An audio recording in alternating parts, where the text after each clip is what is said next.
Hello guys, मैं हूं नरेंद्र खवादे और मैं आपके सामने लाया हूं मूल विधि का पार्ट 1 हमने देख लिया था। ये पार्ट 2 है। पार्ट 1 जो हुआ था उसमें हमने पढ़ा था चैप्टर 1, चैप्टर 2, चैप्टर 3 और चैप्टर 4। चैप्टर हम पढ़ चुके थे। टोटल हमको 23 चैप्टर पढ़ने हैं। इसमें हम 5वां चैप्टर पढ़ने वाले हैं। इसके पहले हमने कुछ प्रमुख प्रमुख धाराएं पढ़ी थी इन 4 चैप्टरों में। तो जिसमें प्रमुख जो लेटेस्ट था, जैसे एक धारा थी हमारी 100 नंबर की, जो थी कि आप किसी की जान ले सकते हो कि किस किन कंडीशन पे ले सकते हो। जैसे कि यदि आप अपहरण हुआ हो आपका, यदि अगर किसी का अपहरण हो रहा है, अपहरण के दौरान वो अपने बचाव में किसी की मृत्यु कर सकता है। रेप हो रहा है तो उसके डिफेंस में किसी की मृत्यु कर सकता है। यदि एसिड अटैक हो रहा है उसके ऊपर तो भी वो किसी आ, उस जान ले सकता है। या फिर उसके ऊपर मान के चलो एसिड अटैक होता है और या फिर उसके साथ में घोर आपत्ति हो रही है या तत्काल मृत्यु का अगर उसको भय लग रहा है, तो उन सारी कंडीशन में ऐसी सिचुएशन जब बनती है तो वह अपने सेल्फ डिफेंस में सामने जो भी इंसान रहेगा उसको मार सकता है ना। मतलब ये था 100 नंबर। मतलब स्पेशली शरीर संबंधित कोई भी अगर प्रॉब्लम आती है, शरीर पे आपकी क्षति होती है जिससे जान जा सकती है इंस्टेंट टाइम, तो वो धारा थी 100। एक धारा थी 103 जो कि संपत्ति, अगर आपकी संपत्ति को नुकसान पहुंचाता है तो अगर आप उसको डिफेंस करते टाइम या उसको बचाव के दौरान यदि सामने जो भी रहेगा उसकी मृत्यु अगर होती है तो वहाँ आप अपना बचाव के लिए मतलब बचाव कर सकते हो धारा 103 के थ्रू। और हमने मतलब ये जो धारा पढ़ी थी हमने 96 से लेके 106 तक पढ़ी थी, जो कि एक बचाव प्रदान करती है। और वो कुछ कंडीशन में एक धारा और पड़ी थी 97 की धारा जो थी वो कुछ ऐसी थी कि मतलब कि स्वयं एक ये कंडीशन बनती है कि निजी प्रतिरक्षा के विरुद्ध निजी प्रतिरक्षा का अधिकार नहीं है ना। धारा जो 97 बनती है स्वयं की अन्य किसी की मतलब कि मान के चलो आप खड़े हो और आपको ये दिखता है कि कोई महिला है उसके साथ कोई ज़्यादती कर रहा है कोई ये बंदा, तो आप महिला की रक्षा करने के लिए इस आदमी पर प्रहार करते हो और उसकी मृत्यु हो जाती है। क्लियर है? तो आर्टिकल सॉरी धारा जो 97 है यहाँ पे आपको बचाव प्रदान करेगी। क्लियर है? एग्जाम्पल समझो तो। और 98 धारा है, ये निजी बचाव के लिए जो है निजी प्रतिरक्षा का अधिकार सभी को उपलब्ध होता है, ये जो है धारा 98 बोलती है। क्लियर है? निजी प्रतिरक्षा का जो अधिकार होता है उसमें क्या नहीं होना चाहिए कि भैया आपने निजी प्रतिरक्षा में अगर आप इसका हवाला नहीं दे सकते कि बदला आपने, जैसे अगर बदला लेने वाला नहीं होना चाहिए कि आप बदला ले रहे हो तो वहाँ पे निजी प्रतिरक्षा जो है आपको नहीं मिलेगा। ठीक है, बदला में नहीं मिलने वाला है। और खाली क्षति रक्षा हेतु होती है तो भी नहीं मिलेगा आपको। मतलब घोर क्षति होना चाहिए, खाली क्षति नहीं होना चाहिए। जैसे आप घोर आपत्ति मतलब बहुत ज़्यादा नुकसान हुआ है वहाँ मिल सकता है। और दो पक्षों में लड़ाई है तो भी नहीं होगा। पक्षों की लड़ाई यदि होती है तो वहाँ पे भी इसको नहीं दिया जाता है। ये जो है अगर मान के दो पक्ष है, दो गुट लड़ रहे हैं तो वहाँ पे प्रतिरक्षा का अधिकार नहीं दिया जाता है। ये खाली व्यक्तिगत लड़ाई जो होती है वहाँ पे नहीं मिलता है। कुछ कंडीशन है जहाँ पे ये आपको नहीं मिलता है, तो वो आप याद रखिए। अब हम जो पढ़ने वाले हैं अगला चैप्टर नंबर 5 था, जो था धारा जो है आप 107 से 120 तक पढ़ने वाले हो। दूसरे प्रेरण जो होता है इसका मतलब ये होता है कि किसी दूसरे से कार्य करना। क्या होता है? किसी दूसरे से कार्य करवाना, दूसरे से कार्य करवाना, ये होता है दुष्प्रेरण। तो 107 नंबर की धारा जो है दुष्प्रेरण के तरीकों को दिखाता है। कैसा? उकसाकर षड्यंत्र कर, जैसे आप उकसाते हो किसी को या षड्यंत्र करते हो या किसी की सहायता द्वारा करते हो उस कंडीशन में। तो ये 3 कंडीशन है। एक उकसाकर होता है, एक केस था क्वीन बनाम मोहित पांडे, उकसाकर एक केस था। फयाज हसन बनाम सम्राट, ये षड्यंत्र द्वारा एक केस, ये वाद है ना, ये आपको पता होना चाहिए। ये वाद पे जो डिसीजन देते हैं, कई डिसीजन इन्हीं के ऊपर डिपेंड होते हैं जो कभी हुए होते हैं, तो उस टाइम जो होते हैं इन्हीं पे दे दिया जाता है। इसके बाद है एक धारा जो 108 है, दुष्प्रेरक की परिभाषा कि जो दुष्प्रेरक होता है दुष्प्रेरक के कहने पर अपराध न करे तो भी दुष्प्रेरण का दोषी होगा। मान के चलो ए है, उसने बी को बोला कि आपको एक सी को मारना है, बस वो मारा नहीं उसने उसको, बट ये दुष्प्रेरक का ये अपराध ना करे तो भी दोषी होता है। दुष्प्रेरण का क्यों दोषी होता है भैया? क्योंकि इसने उसको उकसाया है। ठीक है, उकसाया था। क्या किया था? उकसाया था। षड्यंत्र में क्या होता है? षड्यंत्र तब माना जाता है जब वो कार्य कृत्य हो जाता है। क्या हो जाता है? कृत्य। इसमें कृत होना जरूरी नहीं है, यहाँ उकसाना खाली होता है। कृत जो होता है नहीं होता है, कोई जरूरी नहीं होता है। क्लियर है? उसके बाद देख लो, एक धारा है, स्पष्टीकरण देख लो। दुष्प्रेरक भी दोषी होता है। मान के चलो कि ए ने बी को बोला कि सी को मार दो, बी ने किसी डी को बोला कि सी को मार दो। ए ने बोला है कि ए ने बोला है सी को मारने का करके ये इसको उकसा रहा है। इसने इससे मारने के लिए उकसाया था, वही लाइन इसने इसको मारने के लिए उकसा दिया। चाहे मारने का बोल रहा हूँ मैं, किसी कारण से उकसाने का बोल रहा हूँ, तो दुष्प्रेरक भी दोषी होता है। क्लियर है? पुलिस वाला अपराधी को पकड़ने गया, वहाँ उसने जब पूछा कि सी का घर कौन सा है, मान लो एक पुलिस वाला गया, उसने किसी सी शख्स का घर पूछा, तो एक आदमी था, एक से उसने बता दिया, किसी डी के घर को बता दिया कि वो सी है, तो ये जो एक से दोषी हो जाता है दुष्प्रेरक का। क्लियर हो गया? अगला है ऐसे व्यक्ति को उकसाना जिनका क्षम्य नहीं होता है, जिनका अपराध क्षम्य है। कुछ लोग हैं जिन पर ये दुष्प्रेरण का जो धारा है नहीं लगती है। बालक, ये है धारा 82 में पड़ा था। बालक जो कि 7 साल का हो या 7 से लेके 12 वर्ष के मध्य का हो। क्लियर है? उस बीच नहीं लगता है। समझ की प्रयोगता, विकृत चित्त मतलब थोड़ा पागल हो, और मत का मतलब होता है शराबी। तो 82, 83, 84, 85 धारा जो है, तो इन लोगों के द्वारा जो काम होते हैं, इनका उकसाना नहीं होता है, इनको माफ किया जाता है। क्लियर है? अगला जो है धारा 109, जिन अपराधों के दुष्प्रेरण के लिए अलग से दंड नहीं होता है तो वही दंड मिलेगा जो अपराधी को मिलेगा। मतलब कि मान लो आपने, ये एक है, इसने वाय को उकसाया कि सी का रेप कर, है ना? वो रेप करने पर अगर आपको उम्र कैद है, ठीक है, तो इस कंडीशन पे अगर इसके लिए उम्र कैद या जो भी हो, उम्र कैद हो, अगर इसके लिए यहाँ पे सजा का प्रावधान नहीं है, वैसे उम्र कैद पर 7 साल की सजा होती है दुष्प्रेरण पे, पर अगर नहीं है, अगर कहीं आईपीसी धारा में नहीं लिखा है, तो इसको दुष्प्रेरक को भी उम्र कैद हो जाएगी। क्लियर है? अगली धारा जो है, हाँ, तो एक और है दुष्प्रेरण, हत्या का दुष्प्रेरण। याद रखना, धारा 305, 306 में हत्या का दुष्प्रेरण है। उसके बाद धारा नंबर 111, करने कुछ गया और हो कुछ गया। मान के चलो आप गए, आपने किसी को चोरी करने भेजा था, तो साला वहाँ जाके उसने आग लगा दी घर में, तो उस कंडीशन में जो होता है धारा जो लगेगी 111 लगती है। पर एक चीज़ है कि यहाँ पे जो दुष्प्रेरण है उसके ऊपर चोरी के दुष्प्रेरण का दंड मिलेगा, उसको आग का नहीं मिलेगा। क्लियर हो? आग से बच जाएगा।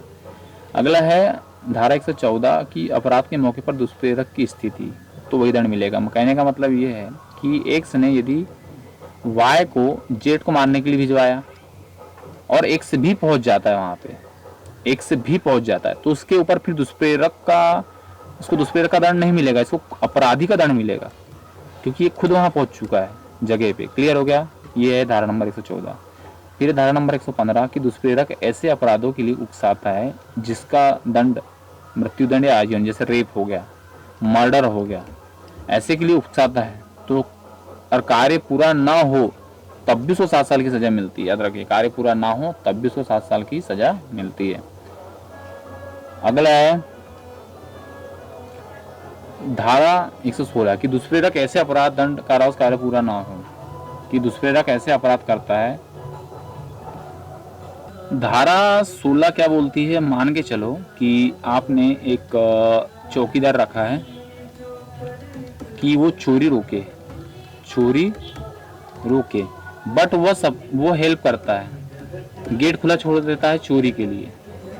ठीक है, तो उस कंडीशन में या फिर जिस चीज़ के लिए उसको रखा गया है उसमें वो खुद उसकी भागीदारी बन जाता है, तो उस कंडीशन में उसको जो सज़ा मिलती है वो मैक्सिमम जो सज़ा होने वाली थी अपराधी को, उसकी आधी होती है। क्लियर है? तब उसे जो कारावास होगा, जो लूट के, इसके लिए लूट है तो अधिनियम का आधा, ठीक है, जो भी रहेगा अधिकतम जो भी रहेगा उसका आधा लिया जाता है। तो तो ये थी धारा 5। ये 5 है आपराधिक षड्यंत्र। देखिए आपराधिक षड्यंत्र में क्या होता है, षड्यंत्र माना जाता है कि जब आप वो करो, क्या बोलते हैं उसको, दुष्प्रेरण होना चाहिए प्लस कार्य भी होना चाहिए, रिजल्ट निकलना चाहिए ना। आपने किसी को चाटा मारने का बोला तो केवल बोलने से नहीं, वहाँ पे पढ़ना भी चाहिए। तो ये है 5A, ठीक है। इसके पहले ये हुआ धारा नंबर 120। इसमें 120 में परिभाषा दी है, 120B में दंड दिया है। 120A बोलता क्या है कि आपराधिक षड्यंत्र की परिभाषा में 2 या 2 से अधिक व्यक्ति सहमति से काम करवाते हैं किसी अवैध कार्य को या किसी वैध कार्य को अवैध तरीके से, तो षड्यंत्र करवाता है तो उसको आपराधिक षड्यंत्र के थ्रू उस पर कार्रवाई होगी। परंतु शर्त क्या रहेंगी, परंतु तब माना जाएगा जब उस दिशा में कार्य हुआ हो। देखो ये कंडीशन कितनी अच्छी दी है इसमें, ये तभी से माना जाता है जब कार्य हुआ हो, है ना, तब ये काम होता है आपराधिक षड्यंत्र। तो ये है धारा 120 और 120A। आपराधिक षड्यंत्र का जो दंड होता है 120B में दिया है। दंड क्या है, 2 वर्ष से अधिक दंड वाले अपराधों में दंड वही मिलेगा जो दुष्प्रेरण में वर्णित है, और 2 वर्ष से कम में 6 माह का दंड। क्लियर है। इसके बाद देखते हैं अध्याय 6 जो 121 से लेकर 131 तक है, राज्य के विरुद्ध अपराध। सेक्शन 121 क्या बोलता है कि भारत सरकार से युद्ध करना, युद्ध का प्रयत्न करना, दुष्प्रेरण करना, तो उस कंडीशन में दंड के मृत्यु दंड हो सकता है, आजीवन कारावास हो सकता है या जुर्माना। तैयारी भी अपराध है, याद रखना। तैयारी, आप उसकी तैयारी कर रहे हैं, किसी चीज की तैयारी कर रहे हैं, तो वो भी अपराध होगा। राज्य के विरुद्ध, राज्य बोला है ना तो संघ और दोनों आएंगे, संघ राज्य। क्लियर है। 121 से क्या बोलते, धारा 121 में दंडनीय अपराधों को करने का षड्यंत्र। अगर आप ये अपराध दिए है, इसको करने का षड्यंत्र रच रहे हो, भारत के भीतर या भारत के बाहर, कंडीशन देखिए, भारत के भीतर या भारत के बाहर, दंड क्या मिलेगा, आजीवन कारावास। कारावास कैसा हो सकता है, सश्रम, सादा, जुर्माना भी हो सकता है। सादा 10 वर्ष तक, सश्रम में 3 तरीके का होता है। उसके बाद है राजद्रोह की परिभाषा 124A में दी है। राजद्रोह किसको बोलते हैं, अगर आप देश के विरुद्ध जिस राष्ट्र में रह रहे हो उसको बोलकर या उसको लिखकर या उसके संकेत द्वारा यदि उसको अवमानना करते हो, अपमान करना या उससे घृणा करना या उसके इस कंडीशन पे, उस पर राजद्रोह का मतलब ये कंडीशन होती है, तब उस पर राजद्रोह का मुकदमा दायर होता है। उसके बाद इसमें दंड क्या होता है, आजीवन कारावास, जुर्माना, 3 वर्ष का कारावास है, जुर्माना, ये कंडीशन है। ठीक है, 3 वर्ष का कारावास हो सकता है, 3 वर्ष का कारावास। अप्रीति प्रदीप्त करेगा तो 3 वर्ष कारावास। उसके बाद देख लो 124 सेक्शन में भारत के राष्ट्रपति राज्यपाल पर हमला या उनका अवरोध कर रहे हो, आप आतंकित कर रहे हो, तो दंड 7 साल कारावास हो सकता है, 7 साल का, और जुर्माना हो सकता है। 130 में क्या है, युद्ध कैदी, राज कैदी भागने में, अगर किसी कैदी की आप भागने में मदद कर रहे हो, ठीक है, या उसको आश्रय दे रहे हो या पकड़े जाने का प्रतिरोध कर रहे, मतलब उनको प्रतिरोध कर रहे हो आप पुलिस या कोई जो सेवक है वो पकड़ रहा है और आप उनका विरोध कर रहे हो, उस कंडीशन में क्या हो सकता है, किसी कैदी की, तो आजीवन कारावास हो जाएगा, कारावास हो सकता है 10 साल का, और जुर्माना हो सकता है। क्लियर है। तो ये थे अध्याय 6 में। ठीक है,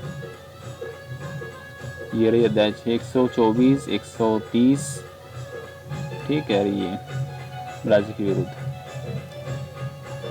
अगला अध्याय 7 सेना, नौसेना और वायुसेना संबंधित था, 131 से लेकर धारा 140 तक। इसमें क्या होता है कि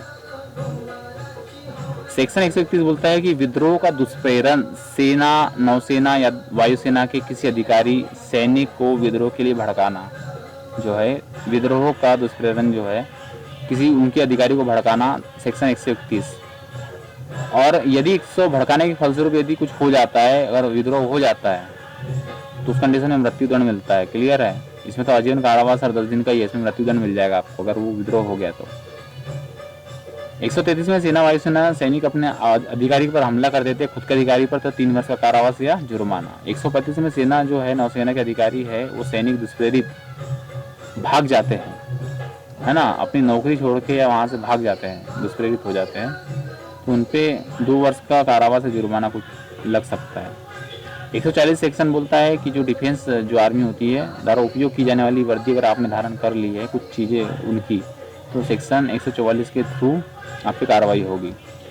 अध्याय 8 है लोक प्रशांति के विरुद्ध अपराध, जैसे कि 141 में विधि विरुद्ध जमाव, 5 या 5 से अधिक व्यक्ति, यदि उन सब व्यक्तियों का सामान्य उद्देश्य है अगर जमा होते हैं नहीं हो सकते। केंद्र सरकार, राज्य सरकार, संसद, राज्य विधानमंडल, लोक सेवक अपना कर्तव्य आपराधिक बल द्वारा आतंकित करना जमा होते हैं, और केंद्र सरकार के विरुद्ध, राज्य सरकार के विरुद्ध संसद, राज्य विधानमंडल जितनी होती लोक सेवक के विरुद्ध अपना कर्तव्य जो कर रहे हैं आपराधिक बल द्वारा आतंकित करना, उनको किसी विधि के निष्पादन का प्रतिरोध करना, या वो कोई काम कर रहे हो उसमें आप उसमें अवरोध उत्पन्न कर रहे हो, किसी विशिष्ट आपराधिक अतिचार अपराध, ठीक है, एक कंडीशन है, इनको आपने अगर इनको अवरोध उत्पन्न नहीं किया तो आप पे धारा सेक्शन 141 लग जाएगा, विधि विरुद्ध जमाव की धारा लग सकती है। होता क्या है, किसी की संपत्ति पर कब्जा, जलाशय पर कब्जा, व्यक्ति को जिसके लिए वह वैध रूप से आबद्ध न हो वह कार्य करने के लिए कहना उसको। 143 किसी विरुद्ध जमाव, आप यदि जबरदस्ती कहीं भीड़ में जमा हो रहे हैं और आप उसका सदस्य हो तो आपको 6 माह की जेल हो सकती है। धारा 146 बलवा। बलवा होता क्या है भैया, बलवा विधि विरुद्ध जमाव, बल, हिंसा, सामान्य देश अग्रसर, हर सदस्य दोषी होता है। तो एक एग्जांपल देता हूँ, आप एक आदमी अपनी बीवी को लाने के लिए मायके गया 4 दोस्तों के साथ में, और वहाँ जाता है और वहाँ होता क्या है कि हाथापाई में लड़की के पिताजी जो उसके ससुर होती है उसकी डेथ हो जाती है। तो उस कंडीशन में वो आदमी ने उसके जो 4 लोग गए थे ना, वो भी बराबर दोषी हो गए उसके, मतलब अगर उसमें अगर एक जो दोषी है उसको अगर उम्र कह दे तो 4 को उम्र कह दोगी। क्लियर हो गया। यहीं पर एक दूसरी कहानी ऐसी बनती है कि लाने गया और उस बीच में अगर वो लड़के की मृत्यु हो गई, हस्बैंड की, तो प्रतिरक्षा में जो आदमी है, बाप जो है, वो अपने बचाव में एक चीज डायल कर सकता है कि भैया मैं अपहरण को रोक रहा था, अपहरण का बचाव ले सकता है वो, क्योंकि उसकी बेटी का अपहरण था उसकी बेटी का, तो अपहरण में उसको बचाव मिल सकता है। यहाँ 2 केस बन सकते हैं। क्लियर है। 147 के बलवा करने में दंड देकर रखा है। वैसे 148 में घातक हथियार से सज्जित होकर बलवा करना, मतलब आपके पास अगर कुछ घातक हथियार है और आप बलवा कर रहे हो तो आपको 3 वर्ष का कारावास हो सकता है, याद रखिए। उसके बाद है धारा 153, ये धार्मिक उन्माद, जाति विद्वेष करना, 3 वर्ष तक कारावास हो सकता है आपको। धारा 144 बलवा करने वाली भीड़ को की सूचना न देना। यदि किसी व्यक्ति के अधिकार भूमि पर बलवा होने वाला हो, मान के चलो कि ये आपकी जमीन है, एक कोई आदमी है यहाँ बलवा हो रहा है, आपको आपकी जमीन पर हो रहा है, तो आप भी उसके क्या हो जाओगे, गुनहगार हो जाओगे। आपको जानकारी देना पड़ेगा कि सर ये मेरी जगह पे आ गए और यहाँ पे विद्रोह कर रहे हैं। बलवा का मतलब होता है राइवोल्ट, सुना होगा ना, विद्रोह होता है। क्या होता है? विद्रोह होता है। क्या ये धारा होगी 144, 1000 रुपये तक का जुर्माना हो सकता है। एक होता है दंगा, धारा 159, 2 या 2 से अधिक व्यक्ति सार्वजनिक स्थान पर लड़ते हैं, लोक शांति के विरुद्ध करते हैं। तो इसमें क्या होता है पता है, इसमें जो दोषी होता है उसी को मिलती है सजा, मतलब सभी को सजा नहीं मिलती। यही इसमें इसके दंड का निर्धारण है 160 में 1 मास कारावास हो सकता है। अंतर देके रखा है, देखो 5 या 5 से अधिक, 2 या 2 से अधिक, बलवा में किसी स्थान पर होता है, सार्वजनिक स्थान पर होता है दंगा, तो ठीक है। बल में क्या होता है, बल हिंसा का उपयोग होता है, इसमें लड़ते हैं, और परिशांति भंग होती है, इसमें परिशांति में विघ्न होता है। क्लियर है। अब आ जाता है अध्याय 9। अध्याय 9 कुछ ऐसा बोलता है कि धारा 161 से लेकर 171 तक लोक सेवक द्वारा अपराध। ये अध्याय 9 धारा 161 से लेकर 171 तक लोक सेवक द्वारा अपराध, इसमें सेक्शन 161 से लेकर 165 तक है। नहीं, इन 165 तक जो था तक इसको निरस्त कर दिया, जो भ्रष्टाचार अधिनियम जो आया था 1988 विश्व संबंधित था, इसको निरस्त कर दिया गया है।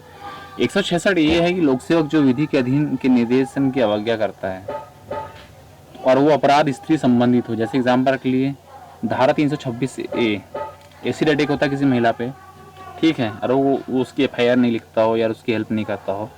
126B एसिड अटैक का प्रयास होता है। 154 स्त्री की लज्जा का अनादर होता है। 354A लैंगिक उत्पीड़न होता है उसका, मतलब उसकी लिंग के आधार पर यदि उसका उत्पीड़न होता हो तो इस कंडीशन पे ये अगर ये काम नहीं करता है इतने का, तो उसके ऊपर जो लोक सेवक रहेगा उसके ऊपर धारा 166 की लग जाएगी। क्लियर हो गया। और भी काम है, जैसे 154 BCD, मतलब स्त्री संबंधित है ये BCD है, उसे स्त्री के संबंध में है और वो FIR दर्ज नहीं करता है। 370 व्यक्ति के दुर्व्यवहार पर 376 रेप बलात्कार पे, 376 ए से ई तक। रेप है वो रेप के साथ साथ दीदी वो और कुछ भी करता है, जैसे उसको प्रताड़ित करना, उसकी मौत कर देना, रेप के साथ मौत भी कर देना या उसको डैमेज करना, वो इसमें विस्तृत वर्णन है 376 ए से ई तक। 509 स्त्री की लज्जा का अनादर करना, तो ये काम अगर वो सेवक जो है वो नहीं करता है, इनका बचाव नहीं करता है या इनके जैसे जो केस होते हैं उन पर अपनी एफआईआर दर्ज नहीं करता है, तो लोक सेवक पर ही कार्रवाई हो जाएगी धारा 166 के अंतर्गत। क्लियर है। ललिता कुमारी बनाम उत्तर प्रदेश राज्य, ये इसका एग्जाम्पल है। सुप्रीम कोर्ट ने कहा था कि एफआईआर लिखना चाहिए, अगर नहीं लिखा है तो 2 वर्ष का दंड हो जाएगा। किसको? जो लोक सेवक होगा उसको। 166 भी बोलते हैं कि पीड़ित का उपचार न करने पर भैया हॉस्पिटल अस्पताल चाहे सरकारी हो प्राइवेट हो दोनों उसके लिए दंड के भागीदार होंगे, और वो भी 1 वर्ष के लिए। 170 बोलती है कि लोक सेवक का प्रतिरूपण, यदि किसी ने लोक सेवक की कॉपी कर ली, जैसे स्पेशल 26 आपने देखी होगी, बस वैसे अगर किसी ने उसके प्रतिरूपण करके काम किया तो 2 वर्ष का वो हो सकता है क्या, दो सजा और कारावास से जुर्माना हो सकती है। 171 ये बोलती है कि कपटपूर्वक आशा से लोक सेवक की पोशाक पहनना, टोकन धारण करना, कपटपूर्वक आशा जुड़ गया है इसमें। क्लियर है। तो इस कंडीशन में 30 माह का जुर्माना। क्लियर है। अगला है अध्याय 10 जो कि 172 से लेकर 190 तक है। लोक सेवक की विधि पूर्ण प्राधिकार का अवमान, लोक सेवक के जो काम करने जा रहे हैं लेकिन उनका अपमान करना। जैसे सेक्शन 172 बोलता है कि समन की तालीम कार्रवाई से बचने के लिए फरार हो जाना। सेक्शन 172 लोक सेवक अगर अपना समन देता है उससे भाग जाते हैं तो 1 माह तक का कारावास हो सकता है। न्यायालय जो है न्यायालय के समन से बचना तो 6 माह का आपको कारावास हो सकता है। 173 समन को नष्ट करना, मान के चलो कि ये लगाया जा रहा है आपने लगाने नहीं दे रहा या लगा हुआ आप उसको फाड़ दे रहे हैं, तो सेक्शन 173 की वजह से आपको कार्रवाई होगी आपके ऊपर। आपको लोक सेवक का अगर समन है तो 1 माह का, जैसे लोक सेवक का मतलब होता है नोटिस, ठीक है। और आपने न्यायालय वाला पेशी सुना होगा, पेशी, तो जो नोटिस होता है, नोटिस से 1 माह का आपको कारावास होगा और न्यायालय में 6 माह का कारावास होगा। ठीक है। नष्ट करने टाइम ये है, बाकी भागने के टाइम में 172 लगता है। उसके बाद 176 सूचना देने के लिए वैध रूप से आबद्ध व्यक्ति द्वारा लोक सेवक को सूचना देने का लोक, मतलब कि सिंपल 176 ये बोलता है जो होता है लोक सेवक से आबद्ध व्यक्ति, जैसे हमारे यहाँ पे होता है कोतवाल, है ना, कोतवाल जो गाँव में होता है ना कोतवाल, अगर कोतवाल अपनी सूचना नहीं देता है जो लोग करता है अपनी काम का अपने लोक सेवक को, तो उसके ऊपर भी 1 माह कारावास हो सकता है, 500 रुपये जुर्माना हो सकता है। अगला 177 धारा ये है कि मिथ्या सूचना देना, गलत सूचना देना। एक ही जमीन पर किसी की हत्या हुई है पर पुलिस से झूठ कहना कि व्यक्ति की मृत्यु सांप काटने से हुई है, झूठ बोलना, मिथ्या की सूचना देना, गलत सूचना देना, तो सेक्शन 177 लग जाएगा। दंड 6 माह तक हो सकता है गलत सूचना देने पर। धारा है, उसके बाद में धारा है, इसके एक धारा और है 177 धारा ये हो चुकी है। 179 एक धारा और है जिसमें ये है कि लोक सेवक को क्वेश्चन आंसर नहीं, उनके आंसर क्वेश्चन आर्ग्यूमेंट कर रहे हैं, आप उसको कौन सा आंसर कर रहे हैं पर आप कर नहीं रहे हो, तो धारा 170 लग जाएगी आपके ऊपर। क्लियर है। अब धारा देख लेते हैं। धारा एक और है 180 कथन पर हस्ताक्षर से इनकार, मान चलो अगर वो आपके कहीं सिग्नेचर ले रहे हो और आप मना कर रहे हो तो धारा 180 काम करती है। धारा 182 है कि इस आशय से मिथ्या सूचना इस्तीला देना कि लोक सेवक अपनी विधिपूर्वक शक्ति का उपयोग किसी दूसरे व्यक्ति को क्षति पहुंचाने के लिए कर रहा है। झूठी एफआईआर लिखवा, अगर आप झूठी एफआईआर लिखाते तो 6 माह कारावास हो सकता है आपको। क्लियर है। उसके बाद 187 धारा है। 87 धारा ये बोलती है कि लोक सेवक की सहायता करने का लोक, जबकि सहायता देने के लिए विधि आबद्ध हो। मान के चलो आप विधि आबद्ध हो, आपको देना चाहिए, दायित्व बनता है आपका लोक सेवक की हेल्प करना चाहिए, पर आप सहायता नहीं कर रहे हो तो आपका सेक्शन 187 के थ्रू मुकदमा दायर हो जाएगा। पुलिस की मदद नहीं करना 1 माह की इसमें इस कंडीशन में 1 माह का कारावास होता है। 188 लोक सेवक द्वारा सम्यक रूप से प्रख्याति आदेश की अवज्ञा करना। लोक सेवक है, आपको समन दे रहे हैं और आप उसका आदेश का अनादर कर रहे हो तो आपके ऊपर सेक्शन उनके आदेश नहीं मान रहे हो तो धारा 188 लग जाएगी आपके ऊपर। क्लियर है। ये तो CRPC में चली जाती है धारा। ठीक है। तो ये थे चैप्टर 10 था, ये रहा आपका चैप्टर 11। चैप्टर 11 जो है धारा नंबर 191 से लेके 229 तक है। तो इसमें आपको मिथ्या साक्ष्य और लोक न्याय के विरुद्ध अपराध, मिथ्या साक्ष्य और लोक न्याय के विरुद्ध अपराध है। इसमें सेक्शन जो है सेक्शन 191 मिथ्या साक्षी परिभाषा को बताता है कि कोई व्यक्ति जानते हुए बात, कथन, झूठ और शपथ द्वारा कहता लिखता है, झूठा साक्ष्य देता है, तो सेक्शन 191 लगता है। 192 साक्ष्य में मिथ्या को पढ़ना, जैसे पुस्तक अभिलेख आदि में मिथ्या प्रविष्टि, जो गलत चीज़ें हैं उनको लिखना, जैसे कि इसमें खासकर अपने जो होते हैं ना रजिस्ट्रार होता है, अगर वो गलत गढ़ता है, गलत उल्टे साक्ष्य, उस पर ऊपर मुकदमा दायर हो जाएगा 192 से। 193 मिथ्या साक्ष्य में जो दंड दे के रखा है, दंड न्यायालय में है 7 वर्ष का दंड है, और लोक सेवक जो है 3 वर्ष का दंड है। ठीक है, अगर आप झूठ गवाही देते हो न्यायालय में तो आपको 7 वर्ष तक की सजा हो सकती है। और लोक सेवक के सामने, जैसे कि अपना जो नॉर्मल होता है, जो अपने पुलिस जो होती है उसके सामने अगर आप झूठ दे रहे हो, या तहसीलदार हो गया यार, ठीक है, तो वहाँ पे आपको 3 वर्ष तक की सजा हो सकती है। उसके बाद ये धारा आ जाती है, मिथ्या साक्ष्य गढ़े देने पर निर्दोष व्यक्ति को मृत्युदंड मिल जाए। हाँ, ये स्पेशल एक सेक्शन है। आपने झूठे सबूत दिए और किसी को मृत्युदंड मिल जाए, किसी को मृत्युदंड मिल जाए, तो उस कंडीशन पे भैया जो निर्दोष, किसी निर्दोष को मृत्युदंड मिल जाता है तो उसे भी मृत्युदंड मिलेगा जिसने झूठे साक्ष्य गढ़े थे। धारा नंबर 201 है साक्ष्य का विलोपन। साक्ष्य के जो साक्ष्य है किसी, जो उनको नष्ट करना, जो एविडेंस होता है उनको नष्ट करने पर 7 साल की सजा है। लुटेरों या डाकुओं को अगर हम ससरे दे रहे हैं, उनको आज रोक कर अपने पास छुपा रहे हैं, तो आपको 7 साल की सजा हो सकती है। 228 से रेप की पीड़िता की पहचान पकड़ करने पर 2 वर्ष तक का कारावास। याद रखना बहुत इंपॉर्टेंट है। 228 किसी रेप पीड़िता है और आपका उसकी पहचान पकड़ कर रहे हैं, उसके कहे विरुद्ध अगर वो बोलती है तो ठीक है, अगर उसने मना कर दिया तो आप नहीं कर सकते।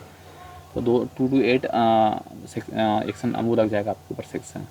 229 से ये बोलता है कि जमानत पर छोड़े गए व्यक्ति द्वारा न्यायालय में अगर वो गैर हाजिरी रहा, आया नहीं, तो 1 वर्ष का कारावास, उसी में 1 वर्ष का कारावास हो सकता है उसको। तो इस चीज़ के विशेष इसमें ये सेक्शन बहुत ज़्यादा इंपॉर्टेंट है। 228 ए। अगला है अध्याय 112। इस अध्याय में सिक्कों स्टाम्प संबंधित है, जो कि 230 से लेकर 263 तक है। सिक्के की परिभाषा दी है सेक्शन 230 में। सिक्के जो होंगे वो कैसे होंगे, कोटिया जो होती है सिक्के नहीं होती है। स्टाम्प भी धातु सिक्का नहीं है। मेडल जो है सिक्का नहीं है। जिस सिक्के का जो नाम है कंपनी रुपया होता है या भारतीय सिक्का, ये होगा। फर्रुखाबादी सिक्का जो पहले उपयोग में आता था पर अब नहीं है, तो हम इसको नहीं लेंगे। ठीक है, ये 2 चीज़ों को सिक्का मानेंगे। अगला है सिक्के का जो कूट कर, नकली सिक्का अगर आप करते हो तो 7 साल का कारावास, नकली स्टाम्प करते हो तो 10 साल का कारावास। सेक्शन 231 सिक्के के लिए, सेक्शन 255 जो है वो स्टाम्प के लिए। अध्याय 13 जो कि धारा जो है 264 से लेकर 267 तक है, 264 से लेकर 267 तक है, बाट माप संबंधित है। अगर तराजू तोलने के खोटे उपकरण का कपटपूर्वक आपने इस्तेमाल किया तो 1 वर्ष का दंड मिल सकता है। इसमें हम मुकिंदरा को साड़ उसके बाद दंड 1 वर्ष तक का हो सकता है, खोटे उपकरण इस्तेमाल किए तो। ठीक है, यदि आपने खोटे बाट का माप का कपटपूर्वक उपयोग किया, नकली बाट का इस्तेमाल किया, तो आपको 1 वर्ष की सजा हो जाएगी। 264 खोटे बाट की माप को बनाना या बेचने पर 1 वर्ष का कारावास, मतलब बाट संबंधित 1 वर्ष का कारावास है। 64-65 इस्तेमाल के लिए है और 67 जो है बेचने के लिए। अध्याय 14 है पब्लिक न्यूसेंस। पब्लिक न्यूसेंस का मतलब होता है कि आपके ऐसे कृत्य कार्य जिसकी वजह से लोगों को तकलीफ होती है, पब्लिक न्यूसेंस का काम करा। धारा 268 से लेके 294 तक। कैसे, लोक न्यूसेंस की परिभाषा दी है 268 में। आप ऐसा कोई काम करें जिससे जो आसपास पब्लिक रह रही है उनको दिक्कत हो रही है। क्लियर है। 270 लोक न्यूसेंस में दिक्कत ऐसी आ जाती है कि इसमें होता क्या है कि आप नंगे घूम रहे, ऐसा ऐसे काम जिससे लोगों को तकलीफ होती है, समझ में आ रहा है, तो ये होता है लोक न्यूसेंस। 269 एक धारा है, आपके उपेक्षापूर्ण व्यवहार से बीमारी हो रहा है, आप ऐसा काम कर रहे हो जिससे आसपास बीमारी फैलने के चांस है, तो आपके यहाँ धारा दी नहीं है, मैं आपको बता रहा हूँ। आईपीसी की धारा लगती है 200। आप बीमार हो, आपको पता है कि घर में रहना चाहिए पर आप घूम रहे हो जिससे कि आपको संक्रमण बीमारी है, तो इस चक्कर में आपके ऊपर कार्रवाई हो सकती है। क्लियर है। 270 परिदेश पूरक आज जैसे जीवन संकट में पूर्ण रोग संक्रमण, ये वही है ना। 269 और 270। 269 में वो अपराध के बारे में बताया गया, 270 में दंड बताया 2 वर्ष का।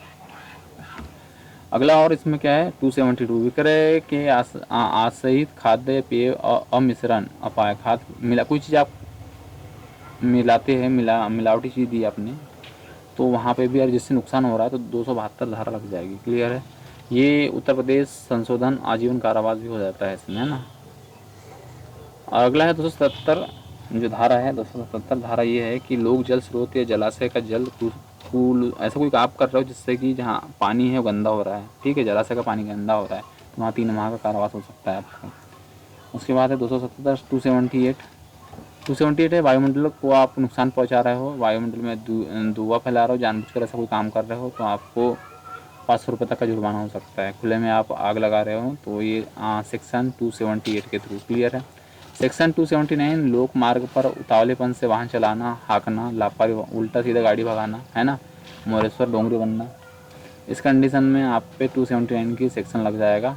और उससे यदि किसी की गलती से मान के चलो हाँकना, जिससे ऐसा कोई काम करना जिससे किसी की मृत्यु होने के चांस है तो आपको 6 महीने का कारावास हो सकता है। भैया आप ऐसी गाड़ी चला रहे हैं जिससे किसी की डेथ हो सकती है तो वहाँ, या किसी का नुकसान हो सकता है तो वहाँ आपको 6 महीने का कारावास हो सकता है। किसी ने आपके खिलाफ कंप्लेंट करी, आपके ऊपर लग जाएगा धारा जो है 279। याद करने का बढ़िया तरीका बता रहा हुआ, 2 और 7 9 होते हैं, क्लियर है, 279 याद भी हो गया होगा, है ना।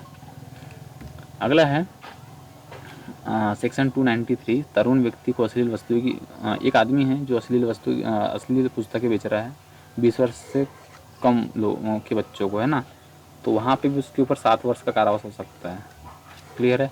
अश्लील गाने, अश्लील कार्य या गाना गाना या कार्य करना, अश्लील काम करना, तो वहाँ पे भी धारा लग जाती है 294, ठीक है। 3 माह का इसमें कारावास हो सकता है। जैसे सनी लियोनी अगर खुले में काम करे तो उसको धारा लग जाएगी 294।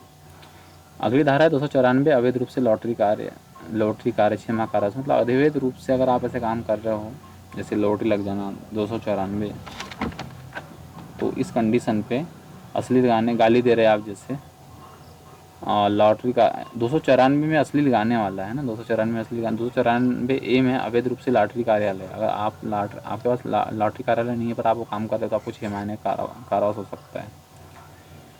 तो ये थे प्रमुख जो थे अपने, और एक और, हाँ, ये थी धाराएं अपनी, कहाँ तक हो चुकी है 294 तक।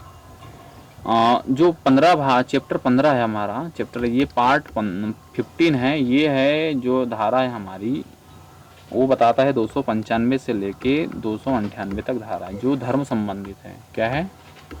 धर्म संबंधित है। तो इस धारा में होता क्या है, एक है धारा 295, एक है धारा 295 ए, एक है 296 और एक है 298, नहीं 297 भी है एक, है ना, और एक है 298। होता क्या है, अगर आपने उपासना स्थल को क्षति पहुंचाई, किसी धर्म स्थान को क्षति पहुंचाई, किसी उपासना वाले स्थान को, चाहे मंदिर हो मस्जिद हो, तो उसका उल्लेख है मिलेगा आपको कहाँ पे, 295 में। अब ऐसा कोई 95, ऐसा आप कोई कार्य कर रहे हो, आपका कार्य जिससे कि क्षति पहुंच रही है, मतलब जिससे कि भावना आहत होती है,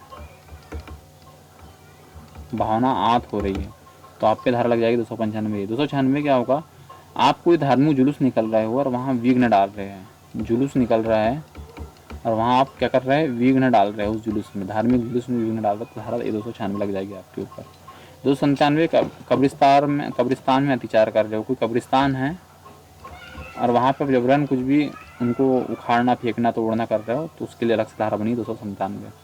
एक धारा है 297, ये तो है 298 धार्मिक भावनाओं को ठेस पहुँचाना। आप ऐसा कुछ शब्द बोल रहे हो शब्दों से जिससे धार्मिक भावना आहत होती है, तो आप पे लगेगा सेक्शन 298, क्लियर है। ये धारा 15 संबंधित है।